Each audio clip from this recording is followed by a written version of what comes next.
ডাইনি উঁকি মেরে দেখে দুজন তার পেঁপে গাছ থেকে পেঁপে পারছে, আর তাই দেখে ডাইনি ঝপ করে তাদের সামনে ঝাঁপ মারে। ওরে বাবা, এই যে ডাইনি! বিকেল গড়িয়ে সন্ধে হব হব, চাষিরা যে যার ঘরে ফিরছে, মাছিরাও তাদের নৌকা নিয়ে বাড়ি ফিরে যাচ্ছে। এমন সময় জঙ্গলের পথ দিয়ে হেঁটে আসছে এক কাঠুরে দম্পতি, পলাশ আর মায়া। গিন্নি, আজও জঙ্গলে এক টুকরোও কাঠ পেলাম না। এখন আমাদের সংসার চলবে কি করে? আমিও তো সেটাই ভাবছি, ঘরে এক দানাও চাল নেই। ভেবেছিলাম কাল বাজারে কাঠ বিক্রি করে চাল কিনে আনলে দুমুঠো ফুটিয়ে খাবো, এখন কি হবে? এই কথা ভাবতে ভাবতে তারা হাঁটতে থাকে।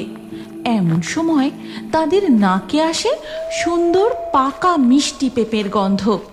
সেই গন্ধ পেয়ে মায়া দাঁড়িয়ে পড়ে আর বলে, কি গো, একটা কেমন সুন্দর মিষ্টি গন্ধ আসছে না?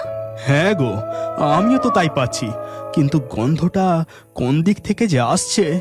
এরপর পলাশ আর মায়া সেই পেঁপের গন্ধ অনুসরণ করতে করতে এগোতে থাকে, আর কিছু দূর যেতেই তারা দেখতে পায় একটা বিশাল পেঁপের বাগান, আর প্রতিটা গাছে বেশ বড় আকারের পাকা টুসটুসে পেঁপে ঝুলছে। ওই দেখো গিন্নি, কত পেঁপে ঝুলছে। পেঁপেগুলো কত বড় বড় গো, আর পেকে একেবারে হলদে হয়ে গেছে। দেখেই মনে হচ্ছে খুব মিষ্টি হবে। চলো আমরা বরং আজ কিছু পেঁপে পেড়ে নিয়ে যাই। হ্যাঁ, জঙ্গলের পেঁপে গাছ থেকে এই পেঁপে পেড়ে নিয়ে গিয়ে কাল